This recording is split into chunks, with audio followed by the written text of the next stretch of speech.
대한민국과 건국 대통령의 이야기 10번째 시간입니다. 오늘의 주제는 하와이 유폐입니다. 4.19 혁명의 원인, 예전에는 간단했습니다. 이승만의 실정 때문이다. 그런데 역사라는 것이 그렇게 단답식으로 끝낼 만큼 단순하지 않습니다.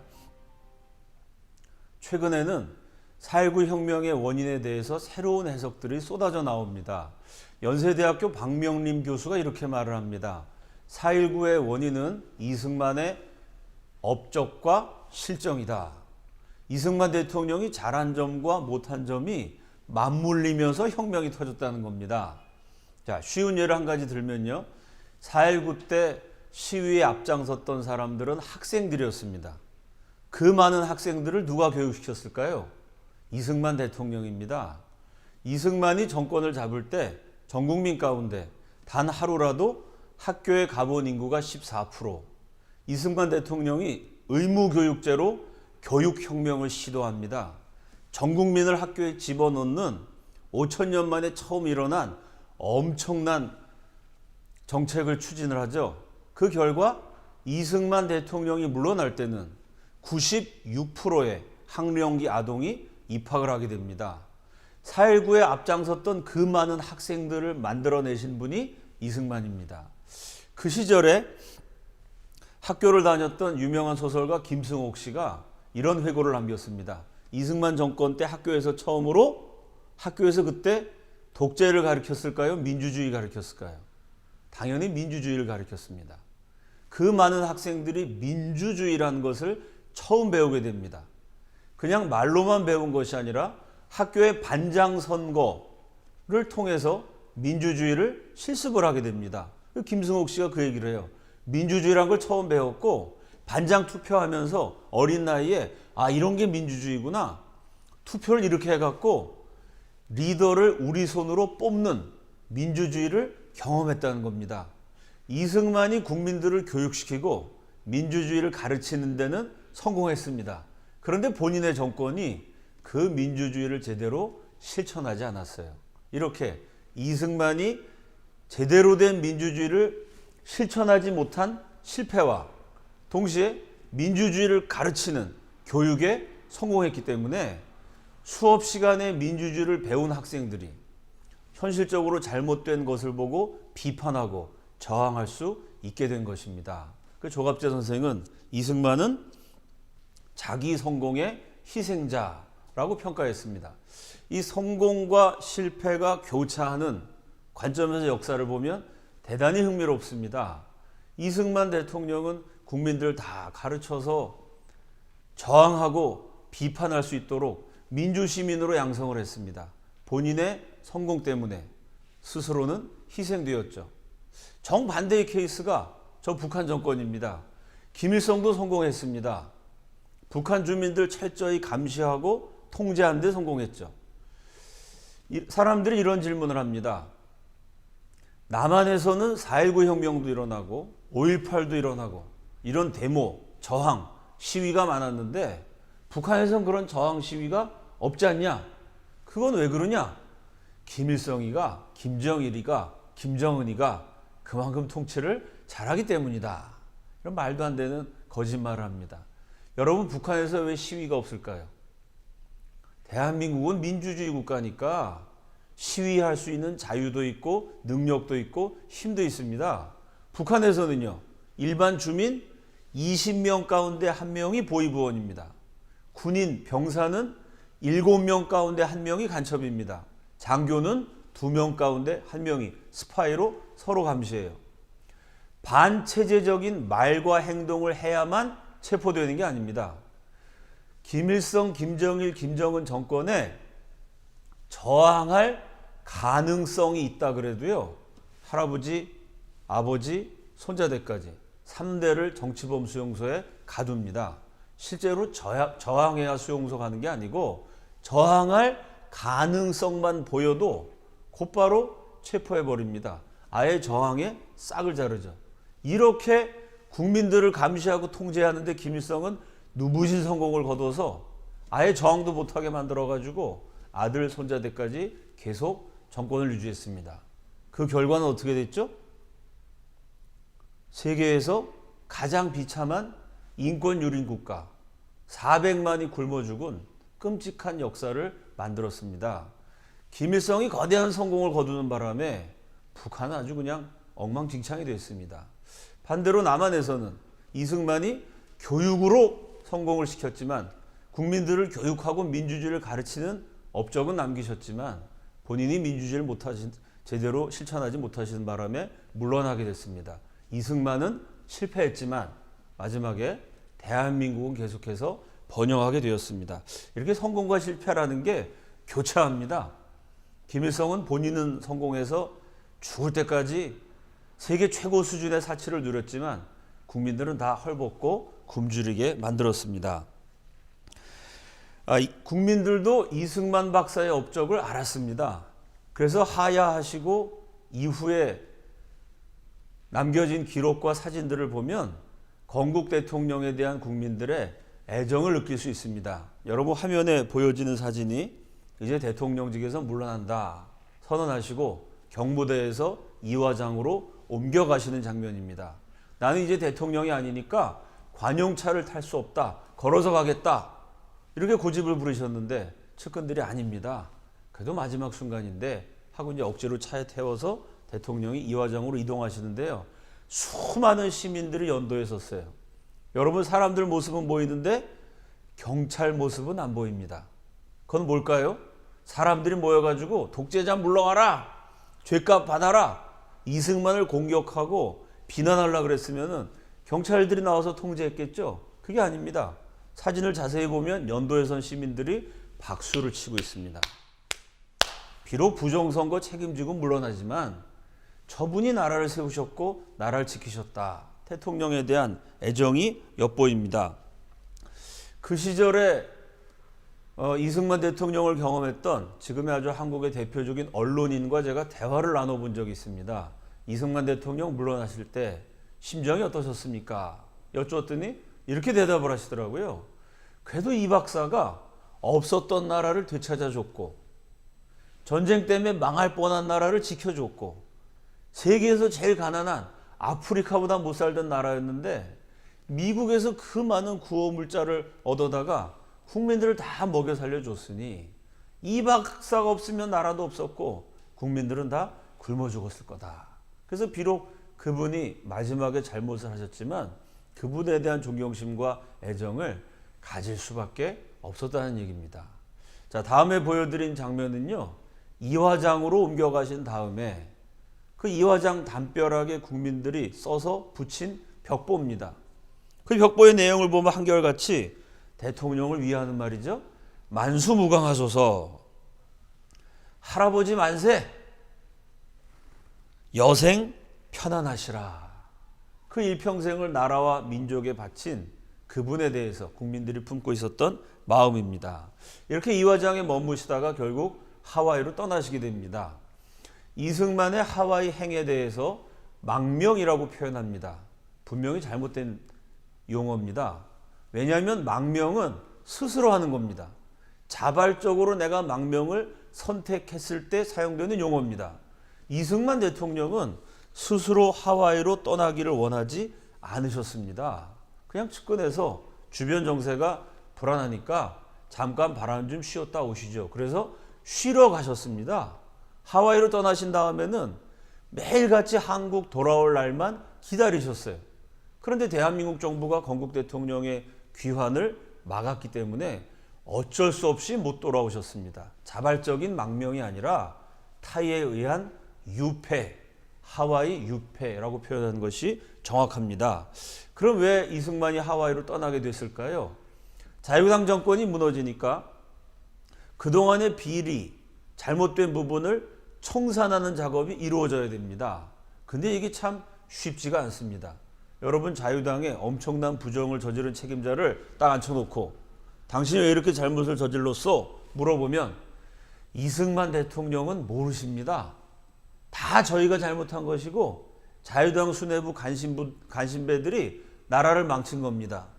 이렇게 양심적으로 대답했을까요? 그렇게 양심적이었으면 아예 부정선거를 저지르지도 않았겠죠. 그 자유당 정권의 부패를 청산해 나가는 과정에 살아남기 위해서 이건 대통령이 지시한 겁니다. 나는 시킨 대로 했을 뿐입니다. 이런 식의 증언들이 쏟아져 나오게 돼 있습니다. 그러면 이게 그래도 나라 세우신 건국 대통령이고 고생하셨는데 연세도 지금 90을 바라보는 나이입니다.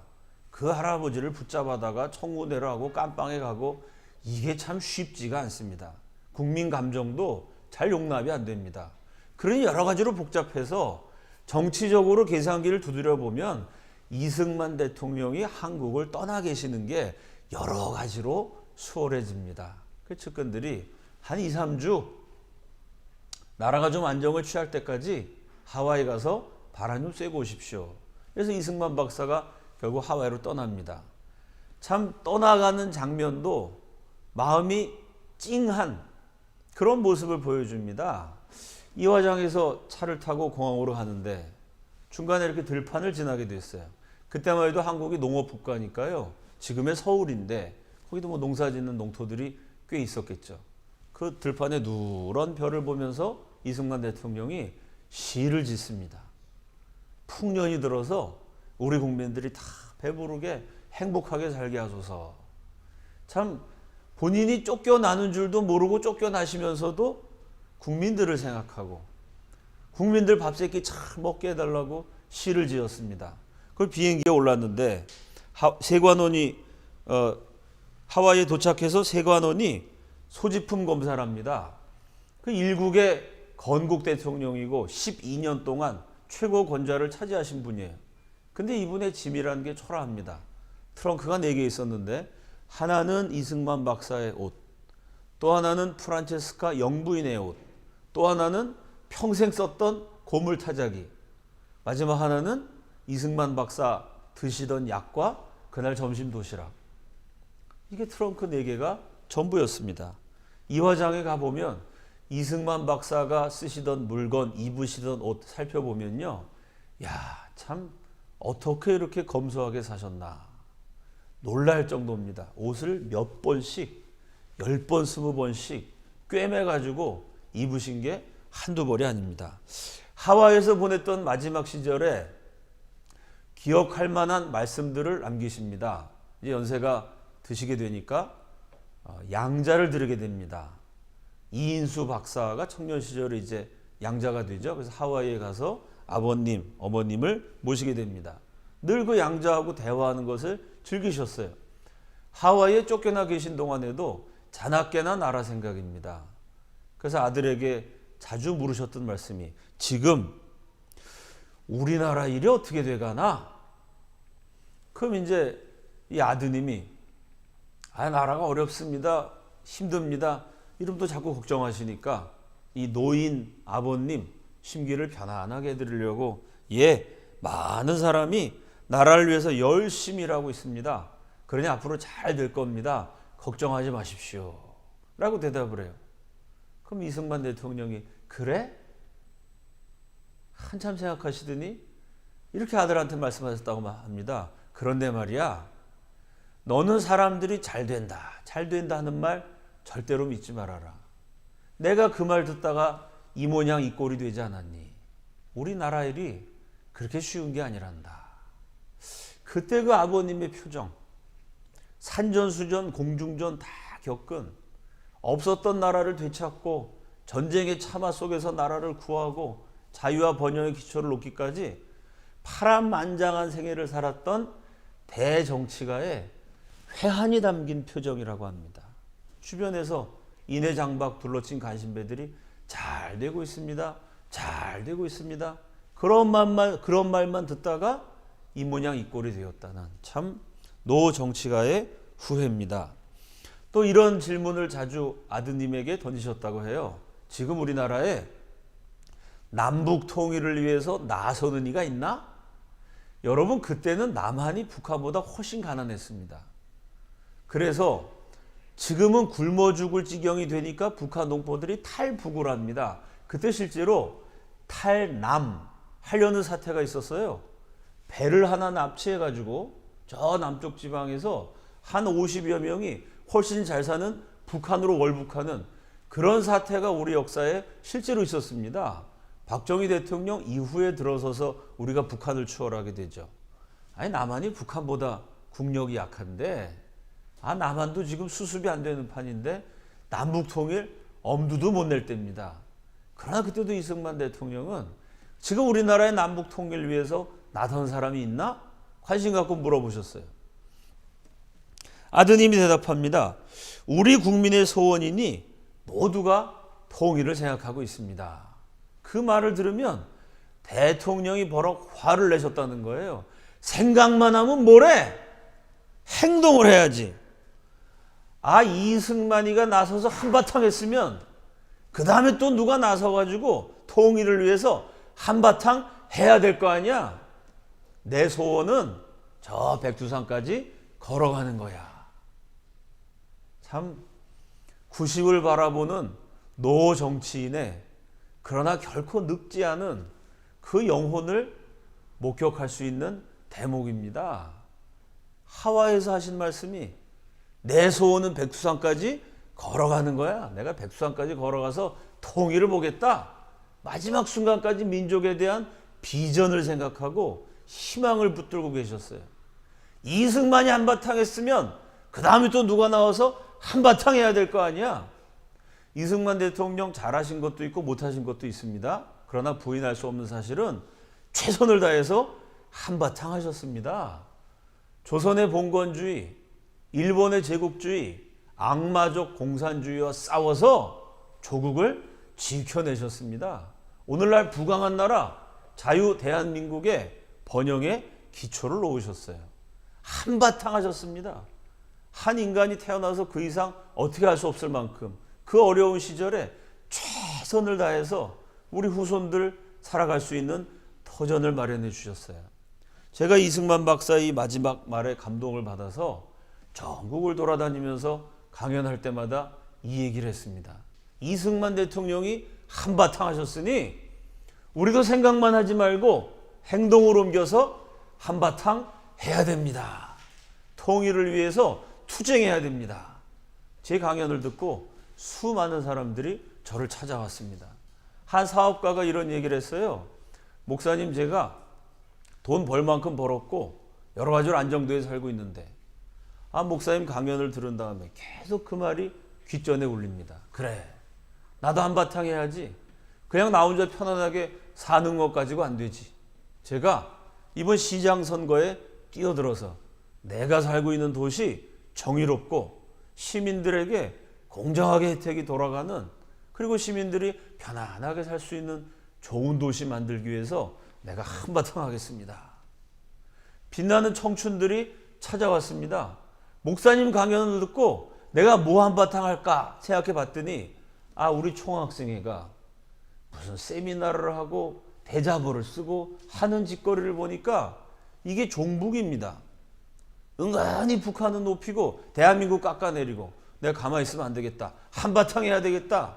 동지들을 규합해서 지난번 선거에 이겼습니다.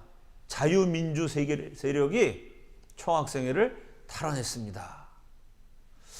제가 제일 감동받을 때는 어린아이들입니다. 제 책을 들고 와서 저한테 사인해달라 그러면서 그 똘망똘망한 눈망울로 아이들이 얘기합니다. 목사님, 저도 한바탕 해서 저 불쌍한 우리 동포들, 북한 사람들 구출해주고 통일시킬 거예요. 도저히 불가능한 상황에서도 건국 대통령이 한바탕 해서 나라를 세우고 지켰습니다. 지금 대한민국이 여러 가지로 어렵습니다. 우리 국민들도 건국 대통령의 유지를 받들어 말로만 생각으로만 하는 것이 아니고 이 나라를 바로잡기 위해서 내가 할 수 있는 일이 뭐가 있나 찾아서 행동하고 한바탕 해야 됩니다. 한 번 사는 인생인데 나 혼자 잘 먹고 잘 사는 거 큰 의미가 없습니다. 그래도 나라 위해서 고생도 하고 헌신도 할 때 기쁨도 있고 보람도 있습니다. 내가 국민으로 살아간다는 자부심도 있고 이 땅에 살아가는 한 인간으로서 내 몫을 다한다는 사명감도 있는 것입니다. 또 이런 말씀도 하셨습니다. 나라를 한번 빼앗기면 되찾는 일이 얼마나 힘들고 어려운지 우리 국민들은 기억해야 한다. 이승만 대통령은 평생 긍정이었습니다. 조선이 멸망했을 때도요, 많은 사람이 비탄에 잠겨 있었는데 이승만 오히려 희망을 말했어요. 차라리 잘 됐다. 속이 시원하다. 나라가 위기에 처한 게 아닙니다. 완전히 망했습니다. 한일 합방 된 다음에 이승만 박사가 강연회에서 하신 말씀이 시원하다. 세 가지가 시원하다 그랬어요. 무군, 왕이 없어져서 이제 왕 없으니까 민주주의 국가 세울 수 있어서 시원하다. 무반, 양반상놈 차별 없어져서. 무발, 전 근대성의 상징인 상투, 고루한 옛날 문화 이거 다 없애고 개혁할 수 있는 기회가 생겼으니까 차라리 시원하다.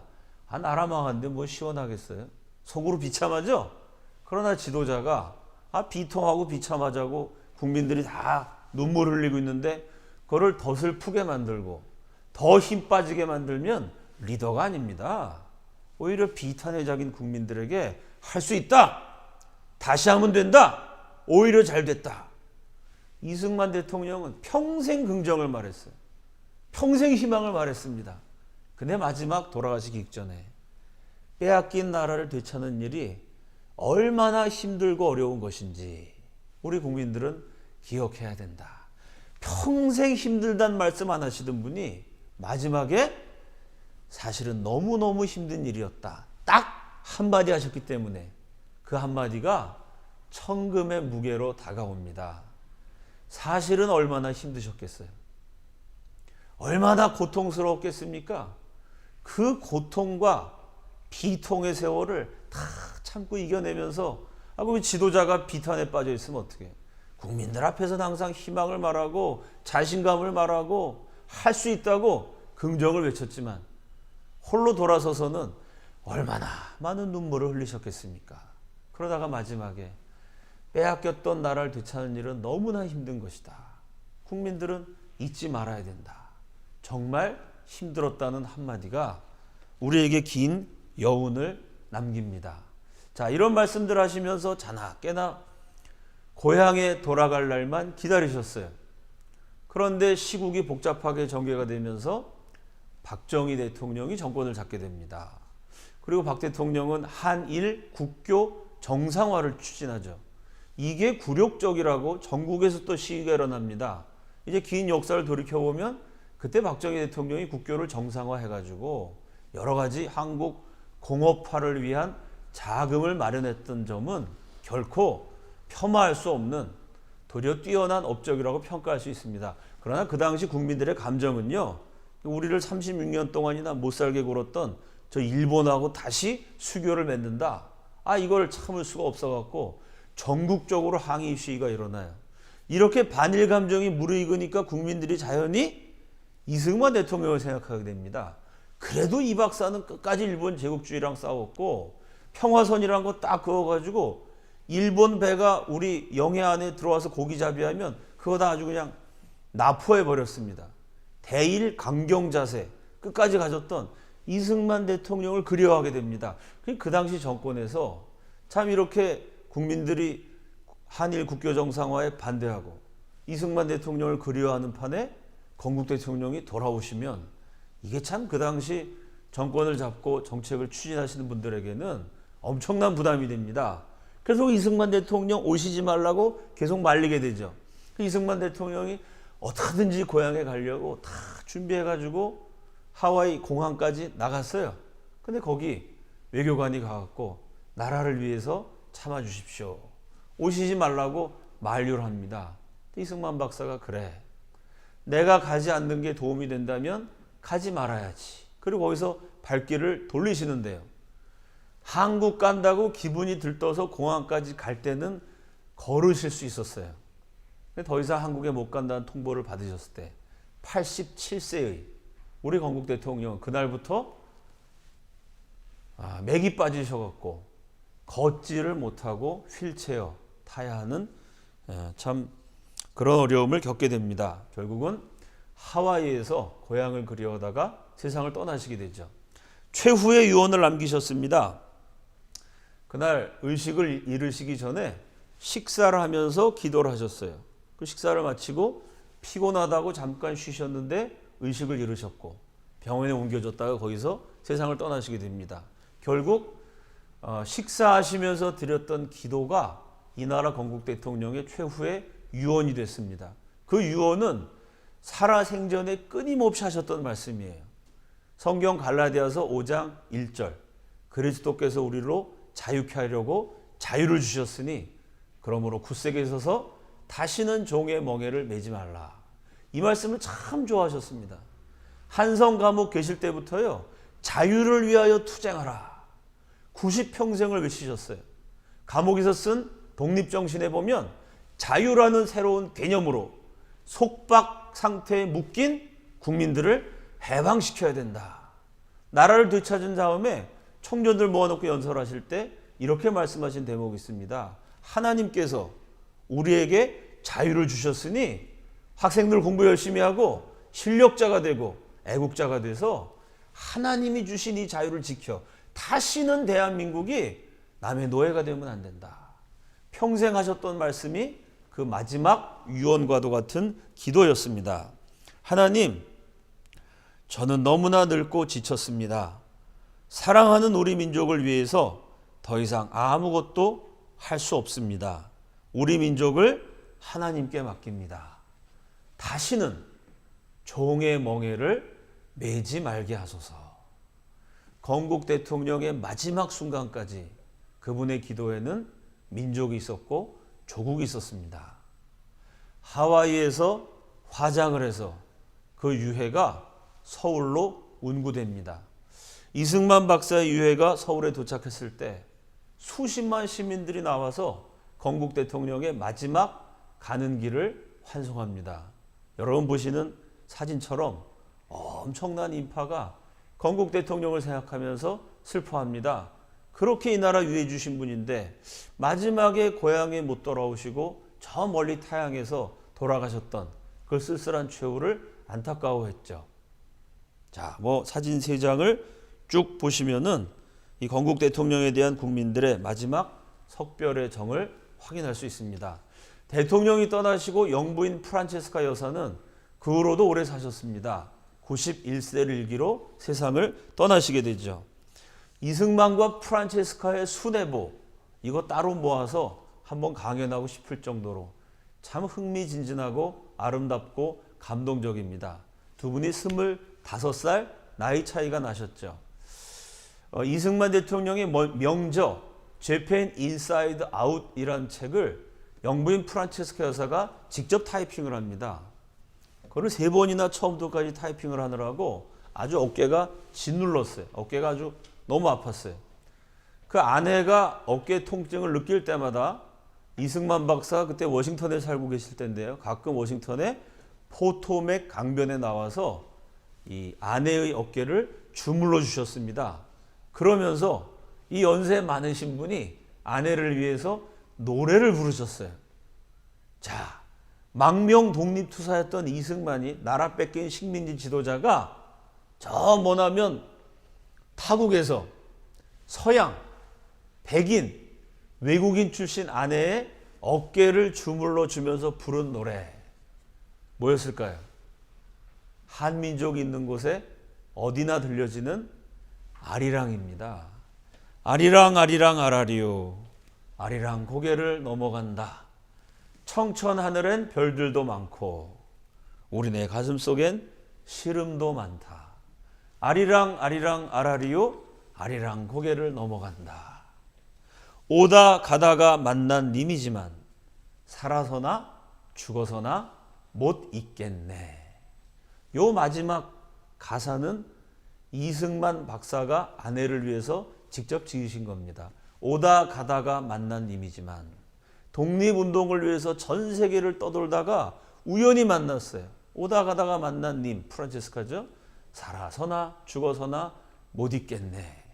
그 식민지 시절에 참 요즘 현대적인 남편도 하기 어려운 아내의 어깨를 주물러 주면서 노래를 지어 불렀던 참 두 분의 아름다운 수뇌보입니다. 프란체스카는 평생 대한민국을 위한 타이피스트로 일했어요. 6.25 전쟁 때 전 세계 보내는 공문 또 전쟁 상황 기록하느라고 타이프라이터에 앉아서 정신없이 타이핑을 하고 있는데 갑자기 창밖에서 뭐가 휙 날아왔다고 합니다. 뭔가 봤더니 장미 한 송이였어요. 누군가 봤더니 당시 75세 할아버지 이승만 대통령입니다. 우리 남편이 왜 장미꽃을 던지나 생각해 봤더니 그날이 결혼 기념일이었다는 겁니다. 프란체스카 여사가 이렇게 얘기했어요.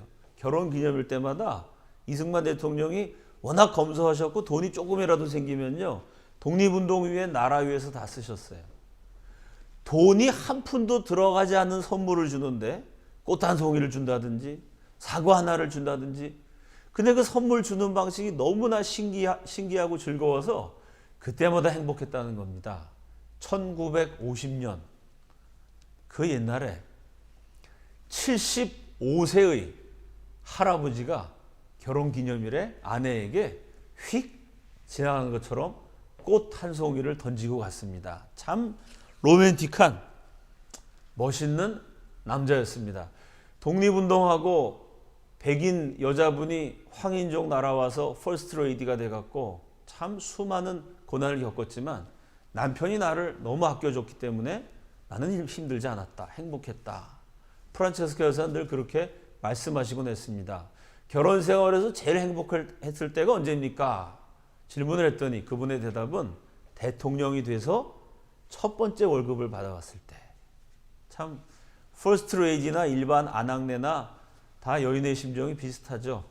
남편이 첫 월급을 탁 받아갖고 오니까 야, 독립운동 하느라고 참 고생 많이 했는데 이제 나라 세우고 우리 남편이 월급까지도 받았구나. 그때가 제일 행복했다라는 말씀도 남기셨습니다. 프란체스카 여사는 극도로 전략하는 분이셨습니다. 너무 아끼셔가지고 손주들의 옷도요, 해진 걸 몇 번을 꿰매갖고 입혔어요. 그 손주들이 나중에는 옷이 너무 초라해서 학교 가기 싫다고 투정을 부릴 만큼 그렇게 아끼셨습니다. 며느리인 조혜자 여사가 뭐라고 말씀하시냐면은 전략에 관한 한 우리 시어머니 프란체스카 여사는 인간의 경지를 뛰어넘은 분이었다. 재밌는 말입니다. 인간적으로 더 이상 아낄 수 없을 만큼 아끼셨어요. 미국의 퍼스트 레이디까지 지내신 분이 뭘 그렇게 아끼시고 전략을 지나치게까지 하셨을까요? 마지막 평생 아끼시다가 이분이 마지막 돌아가시면서 이런 말씀하셨습니다. 우리가 북한 동포들을 위해서 이렇게 전략하는 모습을 보여야 강대국들이 대한민국을 함부로 대하지 않는다. 그분이 전략하셨던 이유도 애국입니다. 대한민국이란 나라 부강을 이루었고 발전을 이루었지만 한 가지 이 지정학적 위치 때문에 우리가 늘 어려운 점은요, 우리가 발전하고 강해졌지만 우리 주변에는 우리보다 더 강한 나라들이 있습니다. 세계 4대 강대국에 둘러싸인 유일한 나라예요. 나라가 강해져서 주변 나라를 압도할 수 있으면 제일 좋습니다. 그게 쉽지가 않아요. 그러면 비록 나라는 약하지만 강대국이 볼 때요, 저 약한 나라 국민들이 자기 동족 고통당하는 북한 동포를 위해서 저렇게 전략한다, 저렇게 아낀다, 이야, 저력이 있는 국민이다. 북한 동포를 생각하면서 우리 국민들이 아끼는 모습을 보이면 강대국들도 그렇게 뜻있는 백성들을 함부로 못하겠죠. 약소국 퍼스트 레이디로 평생을 지내셨던 프란체스카 여사의 참 조국을 향한 간절한 사랑과 슬픔이 담겨있는 말입니다. 우리가 북한 동포를 위해서 이렇게 아끼는 모습을 보여야 강대국들이 우리를 무시하지 못한다. 나라 없다고 무시당하고 전쟁으로 짓밟힌 시체더미 잿더미 된 나라라고 무시당하고 나중에는 약하고 언제 망할지 모른다고 무시당하고 평생 무시당하면서 남편의 조국을 자신의 조국처럼 사랑했던 대한민국 첫 번째 영부인의 말씀입니다. 마지막 돌아가실 때 하신 말씀은 하나님이 우리와 함께 하시면 누가 코리아를 대적하랴. 그리고 자신과 함께 묻어달라고 유언하신 물품들이 있습니다. 첫째는 독립운동하면서 늘 지니고 다니셨던 태극기, 둘째는 늘 묵상하셨던 성경책, 그리고 태극기와 성경책을 나와 함께 묻고 그 관 위에 휘장을 덮어달라고 유언하셨어요. 그 휘장은 뭐냐면은 남편 이승만 박사께서 친필로 쓰신 휘호 남북 통일, 태극기 붙들고 성경책과 함께 묻히면서 남북 통일이라는 남편의 글자, 그 휘장 아래 나를 묻어달라고 유언하셨습니다. 이승만 대통령, 프란체스카 여사는 애국의 교과서입니다. 그분들을 배우면 누구나 다 애국자가 됩니다. 그 말을 뒤집으면요, 이승만 대통령, 프란체스카 여사를 제대로 가르치지 않기 때문에 대한민국의 모든 문제가 거기서 시작됩니다. 이승만, 박정희를 깎아내리고 김일성, 김정일을 축혀 올리는 김일성, 김정일과 손을 잡으려고 했던 그런 세력들을 미화시키려는 북한과 종북 세력의 공작이 눈부신 성공을 거두었습니다. 교육 분야에서 수많은 열매를 맺어서 그 잘못된 교육의 결과로 대한민국이 비틀거리고 있습니다. 이승만을 가르쳐야 나라를 빼앗긴다는 것이 어떤 것인지, 그 빼앗긴 나라를 되찾기 위해서 얼마나 많은 사람들이 고생해야 되는지 제대로 알게 됩니다. 이승만, 박정희, 대한민국을 발전시킨 분들은 깎아내리고 대한민국에 쳐들어왔던, 대한민국을 짓밟혔던 세력을 미화시키는 바람에 참 이 엉터리 교육 때문에 대한민국이 오늘날 이런 고난을 겪고 있습니다. 이승만과 프란체스카를 보면은 거대한 애국의 길을 배울 수가 있습니다. 강대국과 맞짱을 뜨고 새로운 개혁을 시도하고 나라를 발전시키기 위해서 지도자가 어떤 일을 해야 되느냐, 좋은 교과서가 됩니다. 동시에 이승만과 프란체스카를 보면 소박한 애국의 길, 여러분 모든 사람이 다 그렇게 나라 일에 영향 끼칠 수 있는 아주 거대한 지도자가 되는 건 아닙니다. 그러나 이승만, 프란체스카를 통해서 일반 국민이 평범한 필남 필녀가 할 수 있는 애국의 길을 찾아낼 수 있어요. 끝까지 한 푼 두 푼 아끼면서 북한 동포를 위해서 전략하는 모습, 누구나 따라갈 수 있는 모습입니다. 우리 신앙인에게는요, 마지막까지 나라와 민족을 생각하고 기도하는 모습, 누구나 오늘부터 실천할 수 있습니다. 이렇게 큰 길을 갈 수 있는 지도자는 이승만, 프란체스카 여사를 통해서 나라를 사랑하는 애국 리더의 길을 배울 수가 있어요. 일반 국민들은 소박한 모습, 내가 실천할 수 있는 그 삶의 자세를 배울 수가 있습니다. 잊혀진 건국 대통령을 알려야 합니다. 위대한 대한민국 건국의 역사를 우리 후손들에게 가르쳐야 합니다.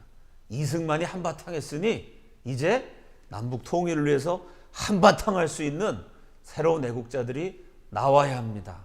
지금 나라가 많이 어렵지만 그럼에도 불구하고 건국 대통령의 정신을 이어받아 할 수 있다. 우리의 역사는 이제부터 시작이다. 이런 각오로 대한민국을 지키고 발전시키는 한바탕 하는 애국자들이 불꽃처럼 일어서기를 기원하면서 오늘 강연을 마무리 짓겠습니다. 감사합니다.